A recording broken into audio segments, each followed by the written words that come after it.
izy ireo dia toa tsy nahitana resaka firy samy eritreritra tao am-polony teny ireny. Teo am-pisakafoanana nefa dia nahagaga fa raha manitra no mitarika ny vavaka tsy fanao zany fa hoy izy. Misaotra tompony ny toriteny fa na dia mpanota azy izay dia mbola tsy fonao mamelana fa tsonay ovay ny toetry ny fonay ho tena tianao tokoa ary ampio izay nakana fiainana tanteraka anao.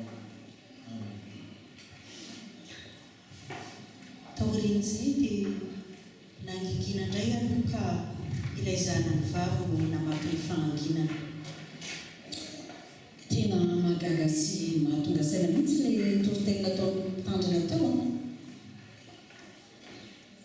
ary toa ohatrany natao anahy mihitsy ilay izy. Tena nanohina ny foko tokoa raha iny toriteny iny. Raha tsy hiova amin'ireny aloha dia tsy hiova intsony. Andeha leka angamba kinan'Andriamanitra amin'izay fiainantsika hony. Marina mihitsy ny anao na matoa fa tokony mitovy amin'ny fa toa mitovy amin'ny olona rehetra tsy mivavaka ihany tsika. Nanao nay ilay toriteny teo andeha sika raiky izy anakina ny fiainantsika amin'Andriamanitra ampy izay ny lasa reraka ny fo tebotebo lava izao tsy mahita fifaliana fa toa ady lava mityrenina io.